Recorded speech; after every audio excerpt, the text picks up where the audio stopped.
Welcome to Thunder Bay Live. We're here today with Marcus Agenbar, and we're here to talk about harm reduction and high risk factors.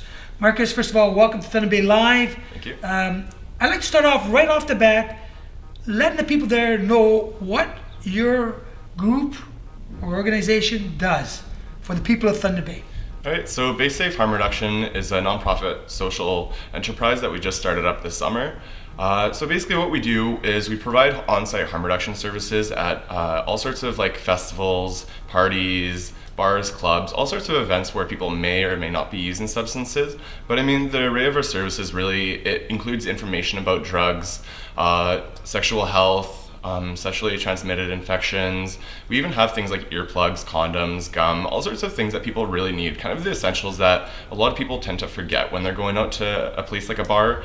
And I mean, if it's 2 a.m. and you've been drinking, like, what are you really gonna do? Are you gonna like drive to Shoppers to pick up condoms? Chances are you're just gonna go forth and engage in whatever the kind of behavior is in potentially risky ways. So we just wanna minimize that just by providing free supplies to people and information, just to hopefully make everybody a bit better off. Now, a part of that package includes kits for drugs. Is that part of that package? So we aren't able to provide substance testing. One of the organizations that we based ourselves off of is Anchors in the Kootenay Mountains of BC.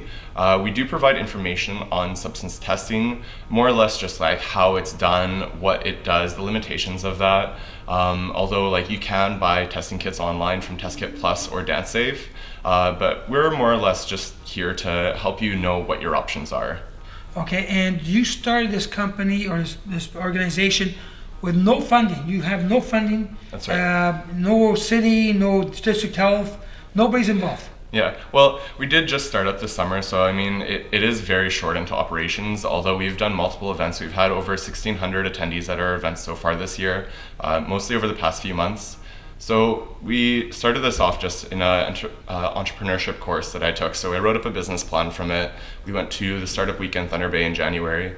And from there, we kind of presented this to a panel of judges. And then since then, we've been working with organizations like PARO, Thunder Bay District Health Unit. We've been working with the OPP a little bit, Thunder Bay Drug Strategy. So we've made a lot of connections over the past few months and over the course of the last year. But funding is one thing we've definitely been struggling with so far. We have a lot of volunteers. But yeah, we haven't had any actual like sustainable funding. Mostly it's just been donations here and there to help cover the cost of supplies. And I understand that you actually have bake sales to raise money and do other kinds of activities to raise money on your own. What's the incentive for you? What are you getting out of this? So really it's, because it's a nonprofit, I mean, we do struggle with the funding, so we have to get a little bit creative. So things like bake sales or just other sort of ways that we can draw in money is what we have to do until we're actually able to have something more sustainable to actually provide us the time and like to cover management costs. But basically the incentive of this is just having personal experience and just knowing that like friends have gone through a lot of situations where if there was harm reduction services present at like bars or festivals, that we would have been able to hopefully prevent some situations.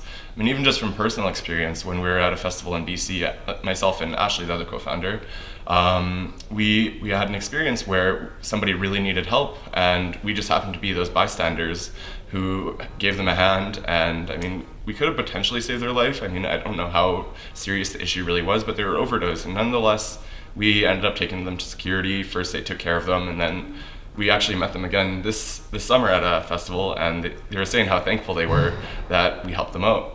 And they've been telling the story to friends for years. So I think it's more or less just knowing that we're doing something good for the community. Whether we're getting funding or not, I believe we will soon enough.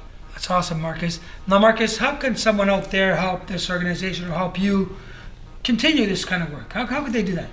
So I mean, definitely the big thing that it comes down to is funding. So I mean, any sort of funding, whether it be like sponsorships for events. I mean, if anybody funds us or helps us out with supplies, we're totally available to like put some sort of signage up to help promote the business. But yeah, definitely volunteering is another big area. We have about a group of 30 volunteers that help us out periodically through events. So it comes down to just people looking to do some good for the community and really give back, because it's a lot of fun coming out to events.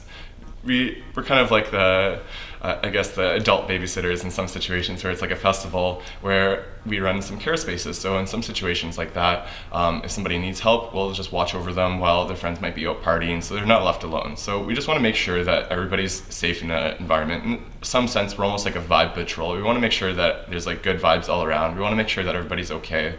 But yeah, in terms of helping out, offering us supplies and any sort of like sponsorships would really help. How would they contact you? How would you get hold of you? Well, I mean, email works. Marcus@baysafe.org. Otherwise, say it slow because they're not gonna catch that. Marcus@baysafe.org. Otherwise, our Facebook page, it's /tbaysafe.